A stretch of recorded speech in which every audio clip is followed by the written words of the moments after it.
দয়াল শ্রীচরণে আমার শতকোটি প্রণাম। আপনাদের আন্তরিক আনন্দিত জয়গুরু। সকলের মঙ্গল প্রার্থনা করি, সবাই ভালো থাকুন, সুস্থ থাকুন। আচার্যদেব বললেন, ধান্দা ভাই না গুরু ভাই, গুরু ভাই না ধান্দা ভাই, কিভাবে বুঝবো? আমাদের কিন্তু এই জায়গাটা খুব সতর্কতার সাথে পা ফেলতে হবে। ঠাকুরও বিভিন্ন বাণীর মধ্য দিয়ে বলে গেছেন যে কোথায় কিভাবে আমাদের সঙ্গ করা উচিত, কোথায় আমাদের মেলামেশা করা উচিত, এই দিক থেকে যেন আমরা হুঁশিয়ার থাকি। আচার্যদেব তা সুন্দরভাবে আমাদের কিন্তু বলে দিচ্ছেন। তাহলে ধান্দা ভাই না গুরু ভাই? আচার্যদেব বললেন, যে বাঁধনে গেলে আমার মন স্থির হয় সে আমার বন্ধু। মানে যেখানে বাঁধনে, মানে যেখানে কথাবার্তা মেলামেশা আমার চলাফেরার মধ্য দিয়ে যেখানে গেলে আমার মনটা স্থির হয়, মনটা এলোমেলো হয় না, মনটার ভেতরে নানান উথাল পাথাল শুরু হয় না, মনটা এক জায়গায় স্থির সুন্দরভাবে এগিয়ে চলে, সে হচ্ছে আমার বন্ধু। আর যে বাঁধনে গেলে আমার মন অস্থির হয়ে ওঠে সে কি আমার বন্ধু হতে পারে?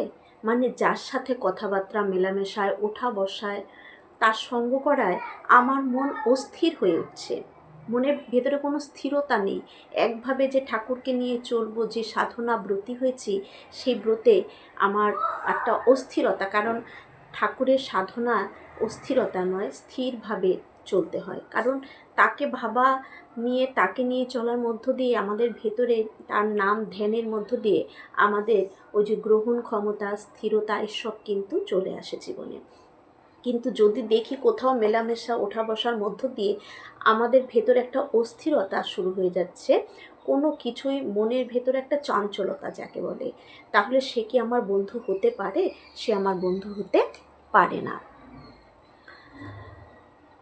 যার সান্নিধ্যে গেলে আমার গুরুর কথা বলতে ইচ্ছে করে, ভাবতে ইচ্ছে করে, কিছু করতে ইচ্ছে করে, যে মানুষটা আমার ঠাকুরের মানুষ, সে মানুষটা আমার ঠাকুরের মানুষ, সে আমার গুরু ভাই।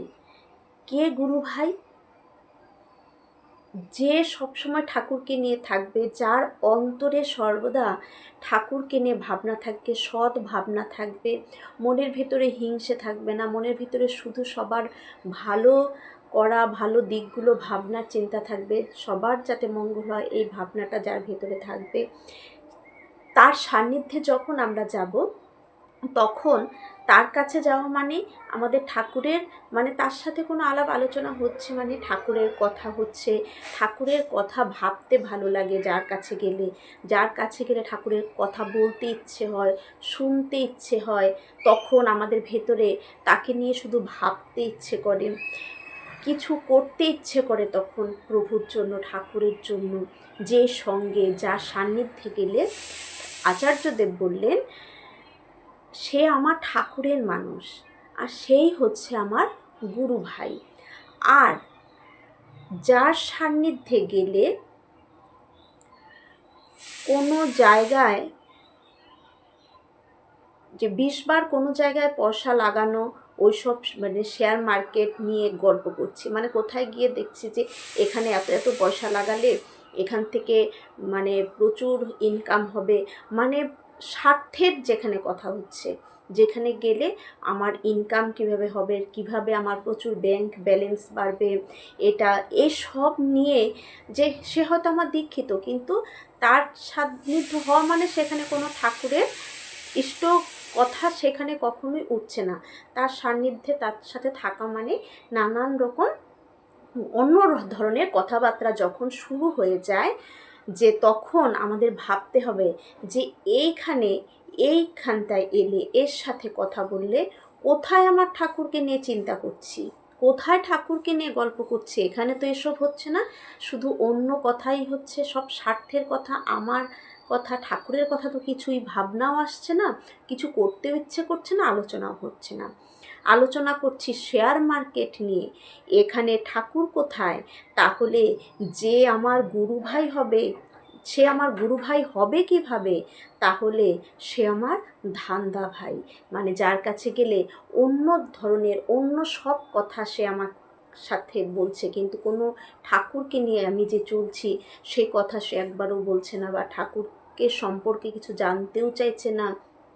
ওসবের কোনো বালাই নেই, মানে ঠাকুর দূরে থাক, কিন্তু অন্য ধরনের আলোচনা যেখানে হচ্ছে, তাহলে বুঝে নিতে হবে যে সে কখনোই, মানে ঠাকুরের দীক্ষা নিলেই তো সে আমার গুরু ভাই হবে না, কারণ তার ভিতরে তো ভাবনা চিন্তাই নেই ঠাকুরকে নিয়ে। তাহলে সে হচ্ছে ধান্ধা ভাই। আর গুরু ভাই, আচার্যদেব বললেন ধান্ধা ভাই আর গুরু ভাই দুটো কিন্তু তফাৎ আছে, দুটোর মধ্যে তফাৎ আছে। ধান্ধা ভাই কেবল ধান্দাবাজি গল্প করবে আমার সাথে, নানান রকম ধান্ধার গল্প হবে, আর সেখান থেকে শত হাত যেন দূরে আমরা পালাই। আচার্যদেব বললেন যদি নিজেকে ভালো রাখতে চাই, নিজের জীবনকে যদি এগিয়ে নিয়ে যেতে চাই, নিজের জীবন, নিজের পরিবার, নিজের বাড়ি সব কিছুকে যদি আমরা সুন্দর করে তুলতে চাই, সুন্দরের পথে থাকতে চাই, তাহলে এসব মানুষের থেকে আমাদের শত হাত দূরে থাকতে বললেন, শত হাত পালিয়ে যেতে বললেন এই সব কিছু সান্নিধ্য থেকে।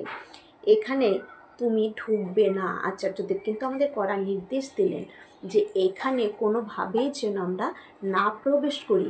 তাহলে জীবনটাও ওই মন যেমন অস্থির হয়ে ওঠে, এমন সঙ্গে ঠিক জীবনটাও এমন কিন্তু অস্থির হয়ে উঠবে, জীবনের কোনো স্থিরতা থাকবে না, শান্তি থাকবে না।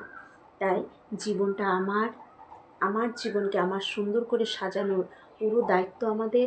আমরা পেয়েছি পরম সৌভাগ্য করে আমাদের দয়াল ঠাকুরকে এই জন্মে পেয়েছি, আচার্য পরম্পরা আচার্যদেব অবিন দাদাকে, পূজনীয় অবিন দাদাকে। আমরা তাদেরকে নিয়ে যেন জীবন পথে এগিয়ে চলতে পারি সুন্দর থেকে সঠিকভাবে। সবার মঙ্গল প্রার্থনা করি। ভালো থাকুন সকলেই। জয়।